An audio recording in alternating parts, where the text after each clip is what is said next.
This is the city we call our own. These are the stories of the people we call our neighbors. This is the heartbeat of our hometown. Naperville, this is Real Talk. Hey, welcome back to Naperville Real Talk. This is the podcast where we talk to the interesting people. We learn about the amazing places that make Naperville an incredible place to live, work, and play. My name is Chris Grano. I'm your host of the podcast, and it's been an incredible season so far.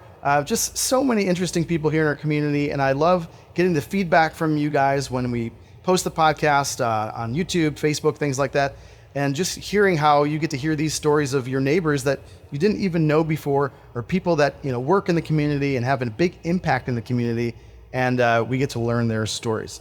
So thanks again for joining us today. Just remember, you can find the podcast on all major podcast platforms, Spotify, Apple Podcasts. So go subscribe now so you can hear this amazing conversation and then be notified for the next one that we have. So our guest today, I'm so excited to share with you. She's become a friend over the last year. Just an amazing personality, someone who has made an impact globally, continues to make an impact here in our Chicagoland and Western suburban area. She is the owner of Noura's Books, a tax and accounting firm, helping small businesses, not-for-profits, and also an amazing coach to help, especially not-for-profits, get their fundraising in order and really thrive so that they can accomplish their mission. So my guest today, I'm proud to welcome, is Noura Almasri. Noura, thanks for being here. Thank you so much, Chris, for having me. I'm glad to be here. Yeah, so, you've got an amazing background, and we're going to try to cover as much of it as we can in our humble little podcast here. But I want to start with, really, to me, one of the most amazing pieces of your story, and that's related to your home country of Syria. So you came to the United States in year 2000, right? And I know that you worked in accounting here for a while. So tell me a little bit about your early journey in working in corporate America here. And then I would love to get to the big shift that happened 11 years later. Sure. So when I came to the U.S., I was a recent graduate from Damascus University. I went for a business administration degree. And then I came here, I was married, and then I had my 2 kids. And when we separated, me and my ex-husband, I was a single mom raising my kids. And then I'm like, okay, now I have to find a job, because I was busy having the 2 kids like 15 months apart. So I was like, okay, now I have to find a job. I was able to find a job at DePaul University, International Human Rights Law Institute, where I worked with a lot of lawyers in an international cause. Like it was back during the Iraq War, when DePaul University was getting a grant to get the law library in Iraq to be rebuilt. We helped rebuilding 3 law library in Iraq. That was my first real-time, full-time job here in the U.S. It was a grant position. Then I moved to the corporate work, where I worked for years and just corporate accounting as a staff accountant. I did a lot of pieces in staff accountant. And then when the 2011, the Arab Spring started, before that, I am not a news person. So I don't listen to the news. I don't like the news. It's probably better. You right? Stay in a better mood. Absolutely. So I never wanted to listen to the news. And then all of a sudden, all my Facebook feed was coming up congratulating Tunisia. And I'm like, what's happening? I don't understand what's going on. Apparently, for a month, there was like a revolution, uprising coming.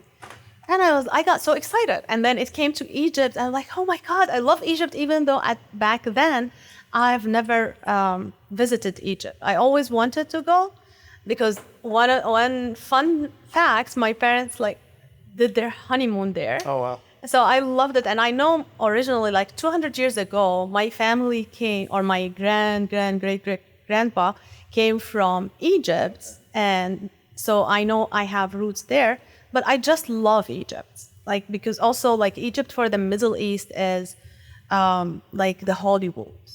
All the actors, everything is there. So I always wanted to visit Egypt. So when it came to Egypt, I was like, I got so excited and I got so involved in sharing on Facebook. That's my involvement. And because I have a lot of Egyptian friends, because when I worked at early International Human Rights Law Institute at DePaul University, I worked with a lot of attorneys from Egypt, because the founder, he was the late Sharif Bassiouni, like he passed like back in 2017, I think.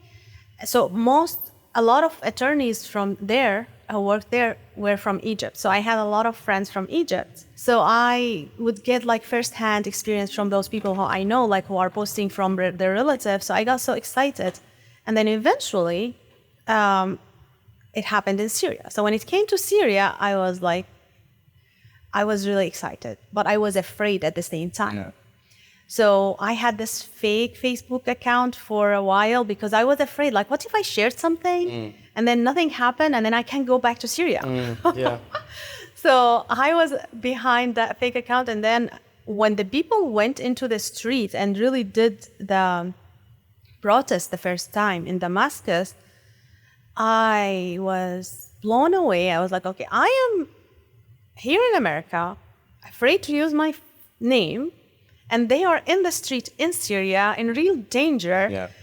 I mean, I didn't like myself. So I'm like, no, I'm stopping this. I'm just going to share whatever I can share.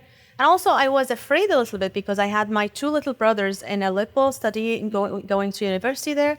So I was a little cautious. I stopped talking to them because I'm afraid like something happened to them. So I just stopped talking to them directly. I would just talk to my parents, like who were in Saudi Arabia at that time, and just making sure they're okay and everything is fine.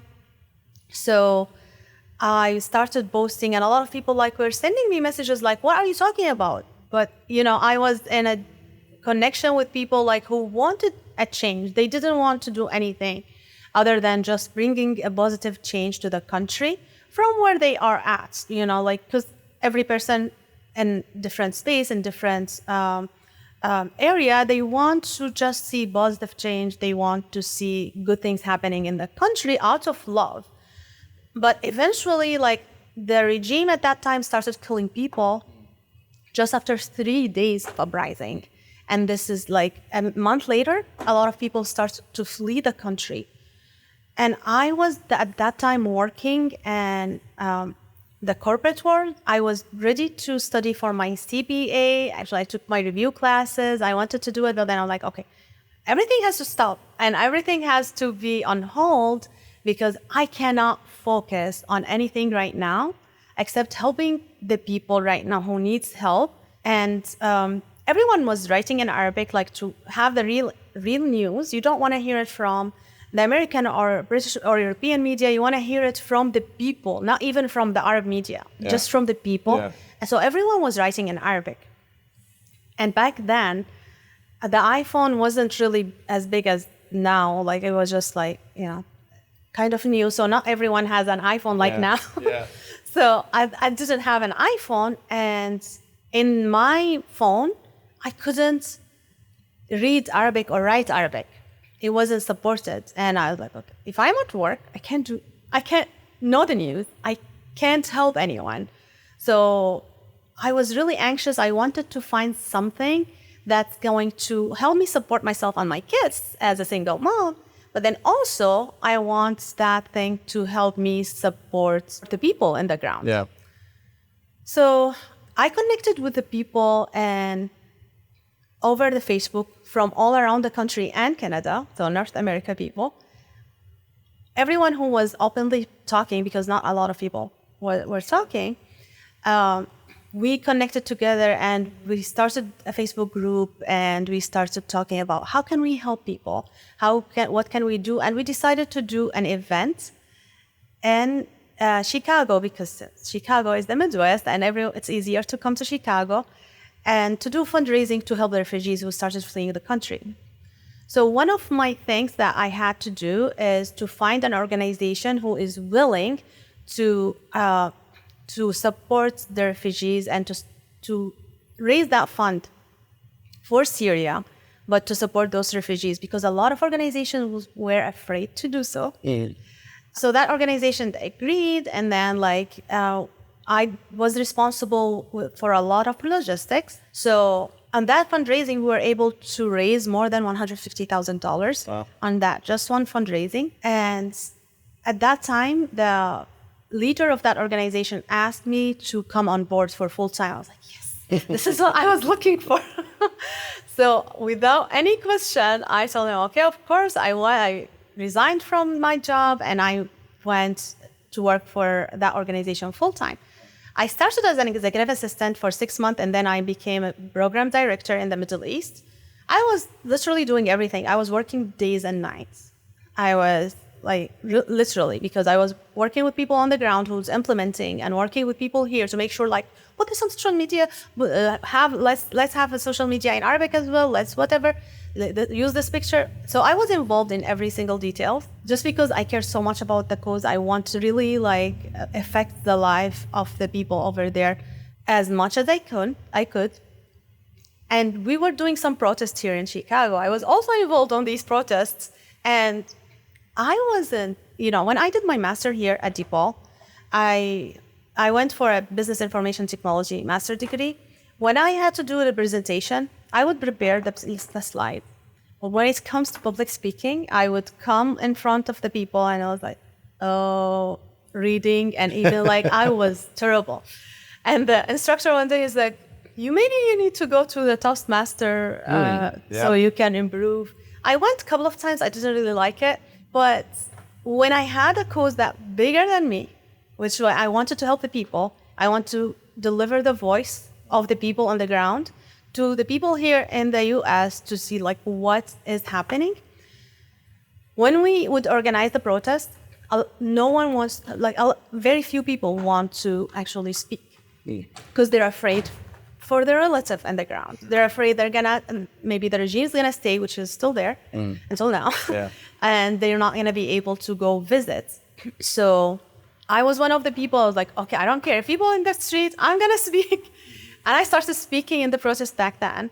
This is how I started my public speaking and started, okay, I'm gonna speak. I organized a lot of events, a lot of fundraisers. I was the MC, the speakers, the workshop, trainer. So I did a lot of things like to help me fulfill the mission of helping the people in the ground in Syria, or coming to Turkey, to Lebanon, to Jordan.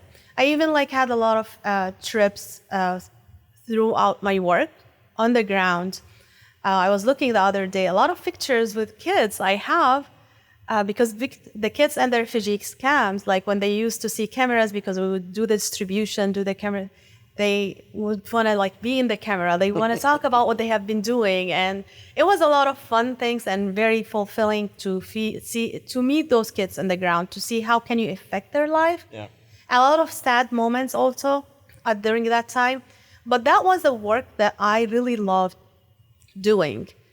So I kind of you pushed the button. I kept talking. That's perfect. No, that's perfect. And what I love about it is I think it's very common for people. It's a big discussion in society now, and probably has been for a long time. But there's this dissonance between doing work that you love and doing work that pays the bills, right, or supports you financially. And I think a lot of times, because I listen to a lot of business podcasts and finance podcasts, and a lot of times people will say, well, this is what I'd really like to be doing, but I can't afford to do it because I'll make less money or something. And I think what you've proven is that if you care enough about something, it can propel you to not only take care of your needs, but to do things that you never even could do. I mean, your story is just that you felt a passion and a calling, and then all these other things where you were previously lacking, right? You didn't have the public speaking experience. You probably had never done any fundraising before, maybe very little. And so you learned how to do all these things, which I think is amazing. What's a big challenge? We'll talk a little bit about fundraising in general, but more specific to that, helping the refugees. What are some of the challenges of fundraising for an international effort like that? I would imagine that it might be difficult to help explain the message to people so they can really understand, well, this is where the funds are going, And I mean, I think we can see that in war-torn countries a lot. People want to make sure that the dollars are going to the people who need it, that the dollars aren't going to be taken by the regime in this instance, right? Or used for things that they don't want. What are some of those challenges that you faced? So this is always the question, but also this is a mindset shift. It has to happen in the donor mindset. So how do you expect someone to do a great job to deliver your needs while they don't have their needs met? So of course, the organization has to be their staff. They have to be well established. They have to have benefits so they can keep good people in-house, so they can do the best to deliver your help to the people who needs it. Yeah. To find the perfect route, because even people on the ground, like you need people who works there, so you need to pay them. Otherwise, they need to go and find a job to get paid. Yeah. So this is a mindset shift that it has to happen, and the donor mindset. Yeah. Now, and the other side, the organization side, every organization has to identify their ideal donors. So not everyone's gonna care enough on the mission to always support. Yeah. But if you find your ideal donors, those are your rock stars. Those are the people who are going to find you more donors, who are going to help you connect with more ideal donors. Those are the people who are in time of recession or any economic difficulties. They're going to support you, because it doesn't matter. Nonprofits is recession proof. So when a nonprofit comes to me and say, look, we having challenge because of the economics. Well, no, I am 46 years old right now, and I don't remember a time people don't say that the time is not good. Yeah. It's always not good. Right, yeah. And it's going to remain the same way. Yeah. But the trick here is, like, do you care enough about the people who you care, who you want to help? Then you need to educate yourself first. Then how to reach the donors, the ideal donor who's going to care enough. So if that donor were to start an organization, they will start the exact same organization to fulfill that mission. And there's a lot. And if you get those people to trust you, because you invest money in being in compliance, in doing organize your finances, and getting good staff, and documenting and making sure everything you have that transparency within your organization, communicating with your donors, you are in good shape with the IRS, with the state, with the international law where you are operating, then you will have that trust of your donors, and they will continue supporting you, and you will keep getting a lot of funds. I know organizations, they have millions of dollars from just individual donations only. I worked with an organization. I actually started their office here in Chicago, in America, that was in Chicago.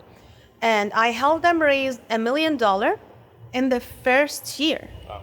I was in the plane, like with more team members, but the team, I was a full-time person and a half, I had a part-time employee. And then the board members were helping with when I do everything, and then they would come to the events, and but I was organizing everything, planning the presentation, planning everything, planning the meetings, planning where are we going next, everything.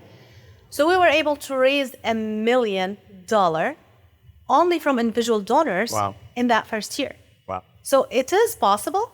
It's just like a mindset shift has to happen in the organization. Everyone who wants to find or already working on an organization, they have to have that mindset shift. Yesterday, I was attending an online conference, because this is something I like always to do, keep myself on track and everything. Anything new, I want to keep myself aligned, so I don't become irrelevant anymore.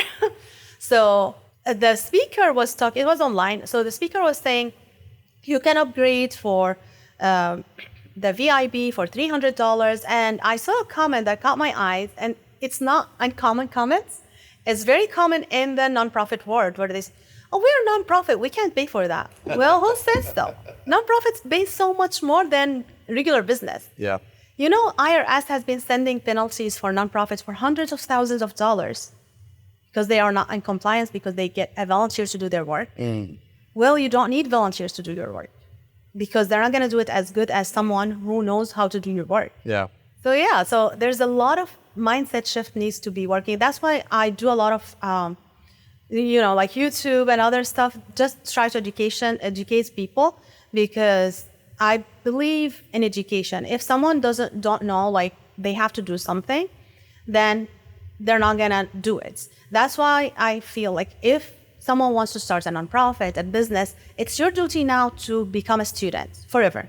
I totally agree. I mean, especially, I think that's maybe one of the challenges, and I'll ask you this in a second, actually, kind of about the differences. But I think there's no difference between running a nonprofit versus running a for-profit in terms of you have to stay educated.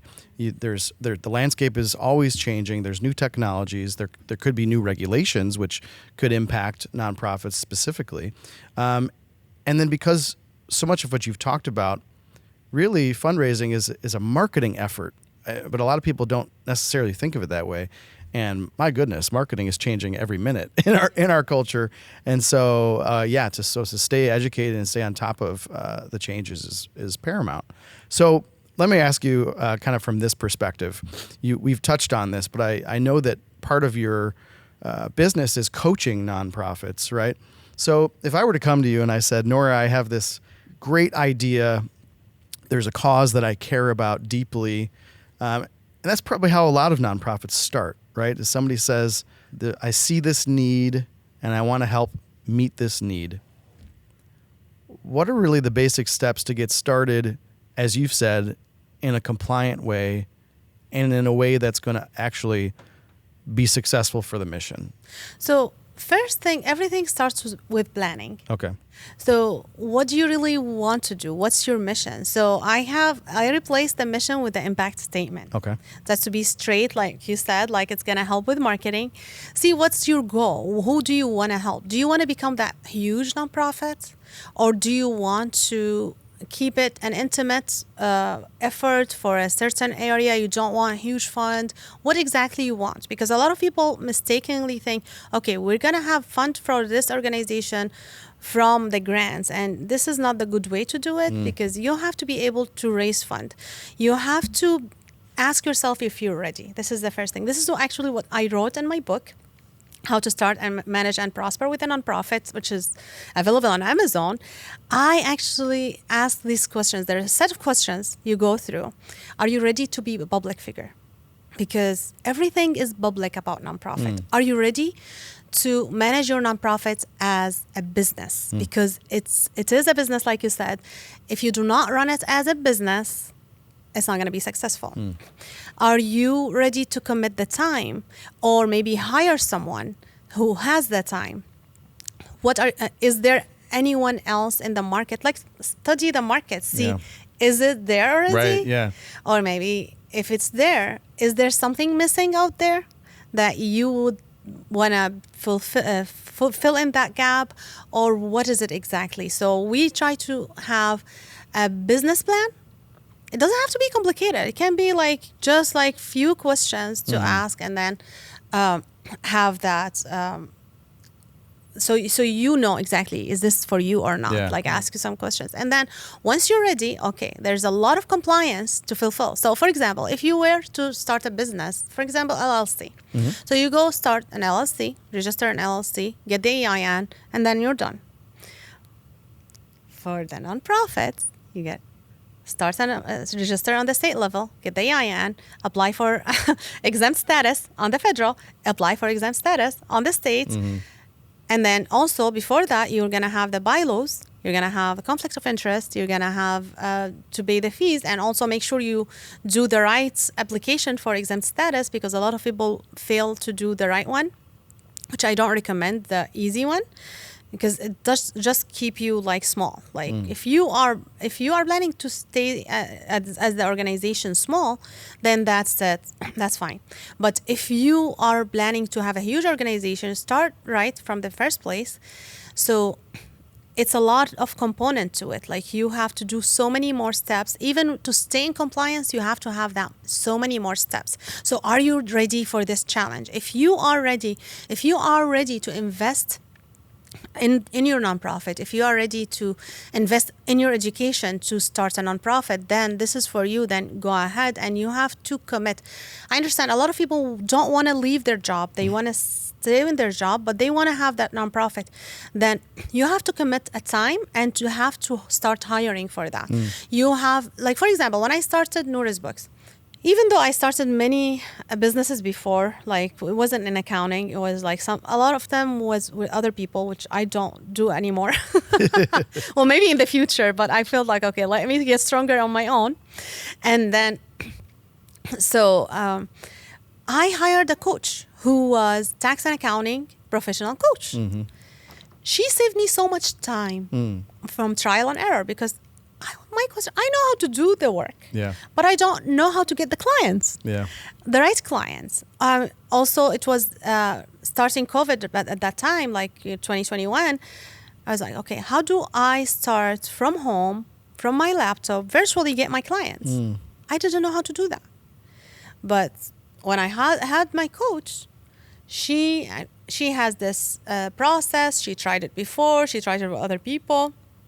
So the process works. So I started with her. I invested from my own money, because when I was listening to her on YouTube, I was like, okay, when I get my first client, I'm going to join that program. And then she had that discount, when the discounts happen, okay, let me get it. Okay, I'll use my credit card. So I used it.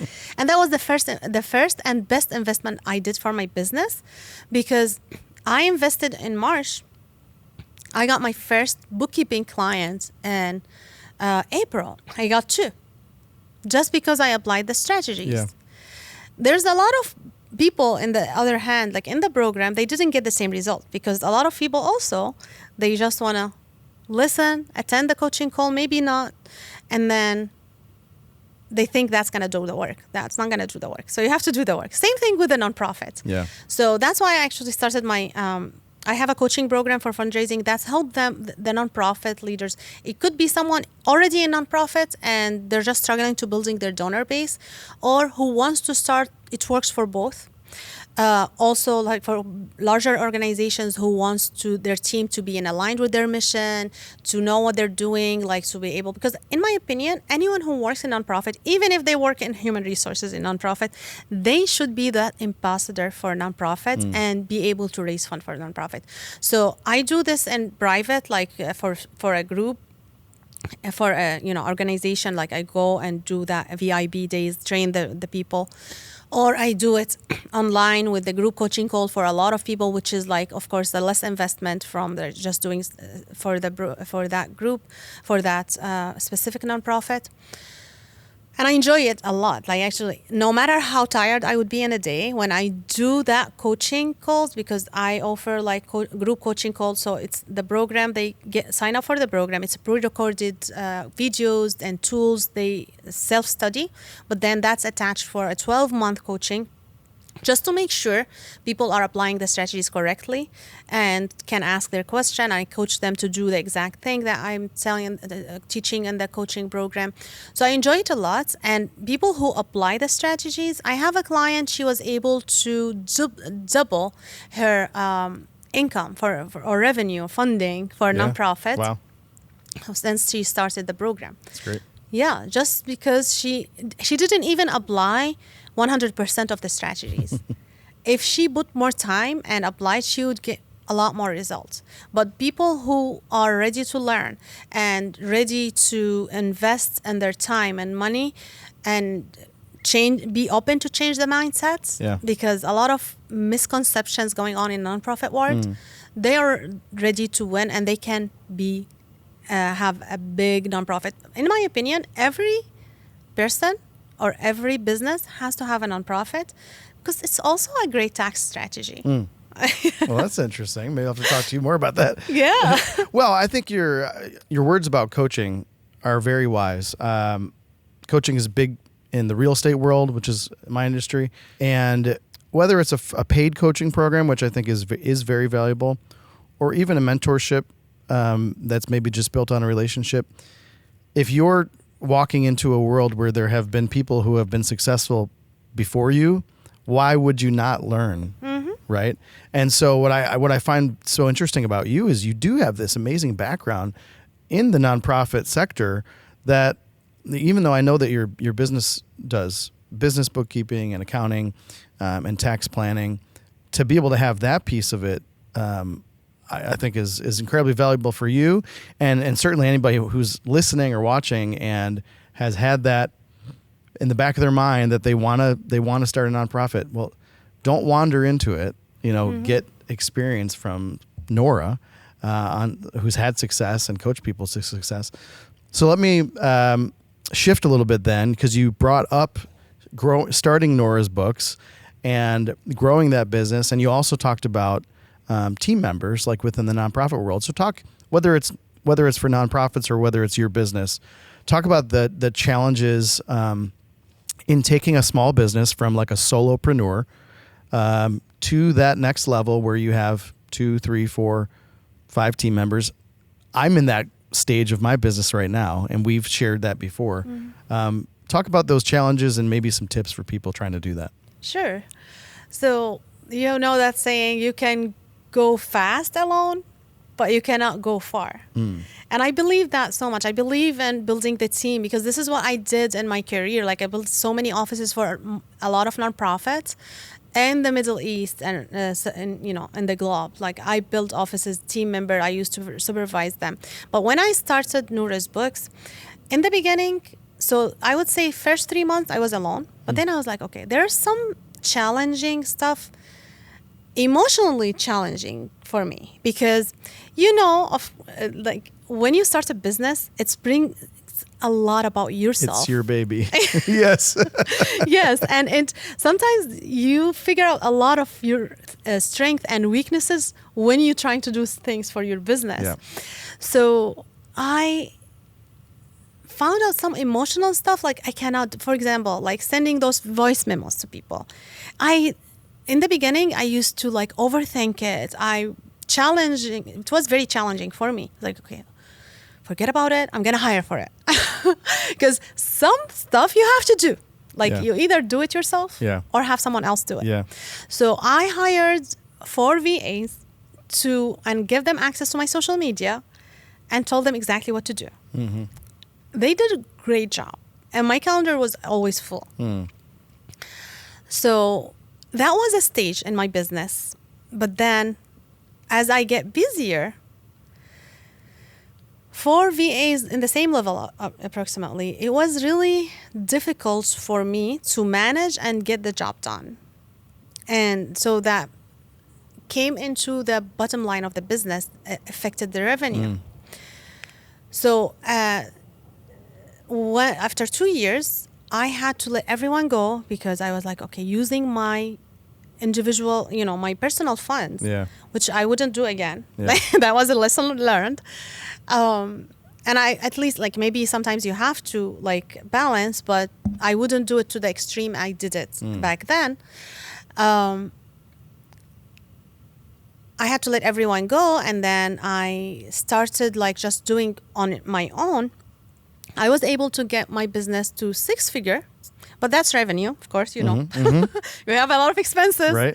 So that was last year, only online. I wasn't going out, but I was alone after like, that was the only year I was alone. Before, like, I was always with people, but I'm like, okay, I cannot grow further.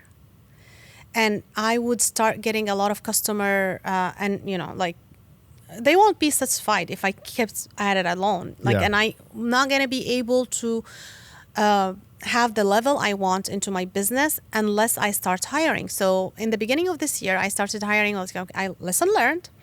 I'm not going to have direct entry level, like VA, directly just have me. Like, of course, I am all for the communication between the CEO and the entire team, of always have that open door, but you need that person who's gonna like have more experience to train them, so they're not always coming to you. So I hired a project manager who's also in accounting, so she has a great experience. I can only do it for part-time for my, like, I decided, okay, no more hourly, because I felt like at the end of the time, like before I let all my VAs go, I felt like they're doing hours, but I don't see results. So I'm like, no more hourly. I don't want a more hourly. Of course, you have, like now I have only one employee who's an hourly. But when I started hiring this year, I'm going to have that person. And I had her helping me with hiring. So she helped me, the first screening, the first interviews, and then she would just have like 2-3 people to come to me to I interview. That was really effective, and that works really well. Now we have like 2 more people, like, so it's me, her, and then like 2 more people who's admin assistant now, and someone who's doing bookkeeping. Because also I figure out like bookkeeping is one of the things a lot of people got into, and it's miserable because not everyone knows how to do it. And a lot of people like hire people from offshore, and there are great people there, but if you don't know what they have to do, they might do a sloppy job because you're not looking at it. And it happened to me with this great person we have right now.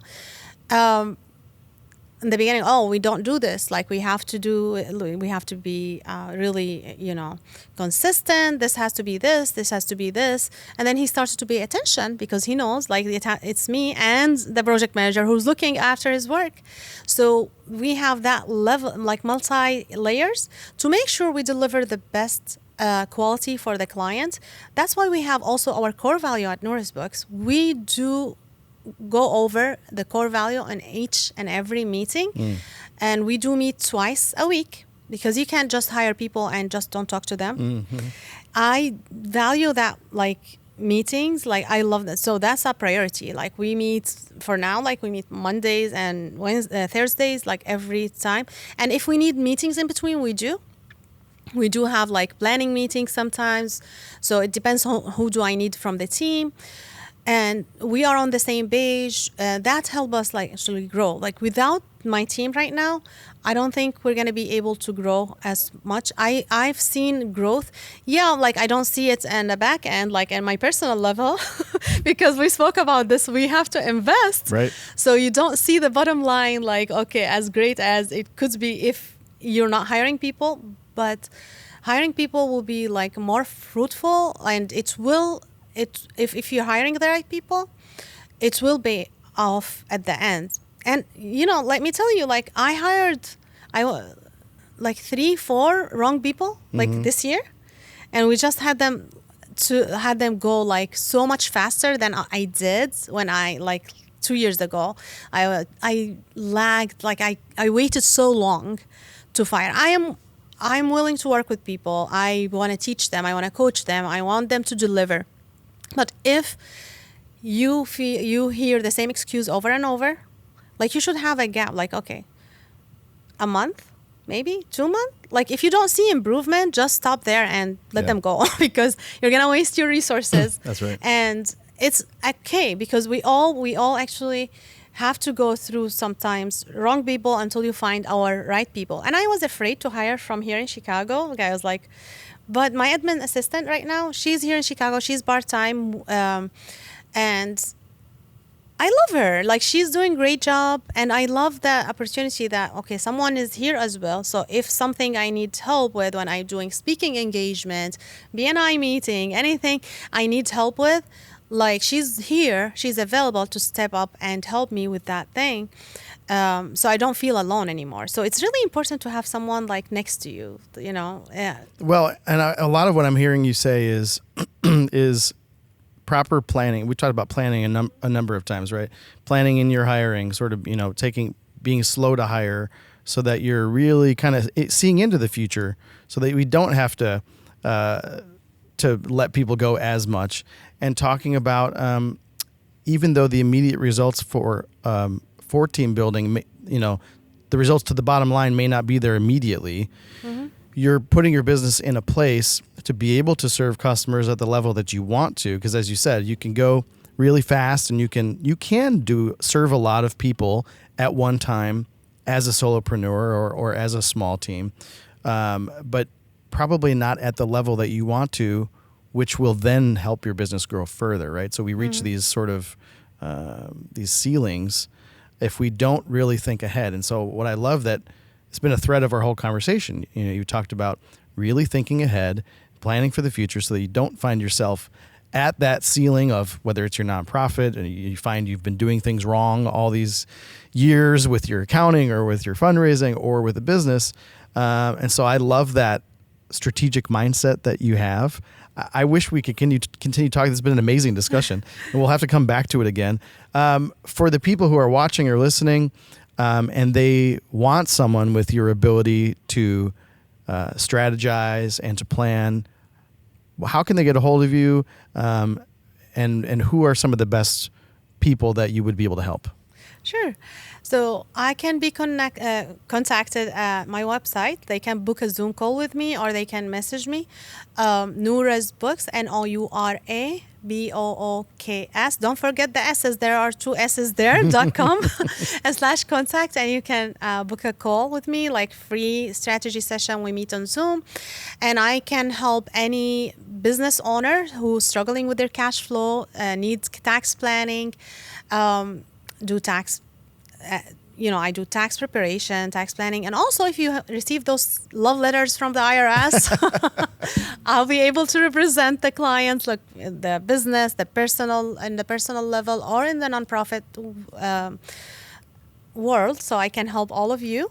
And I do have some courses. So I have courses for the tax and accounting professionals who wants to work with the nonprofits.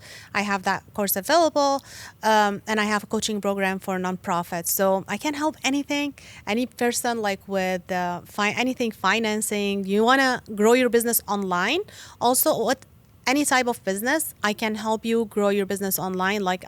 This is one-on-one. I don't take so many people with this because I only take 2 to 3 at a time, because this is one-on-one. So I need to really provide the value. I was able to grow my business online slowly to a 6-figure just online. So I can help you do the same. So and you can connect with me through my website. I can work with people all around the nationwide. So Perfect. Yeah. Noura, thank you so much for being here. Please go to nourasbooks.com, right? Don't forget the S's. And just if you have more questions and you want to reach out to Noura directly, I know that she'd love to help you. And thank you so much for joining us on this podcast. We have an amazing season already underway and continuing. We'll have more guests to come, and we'll see you guys on the next episode.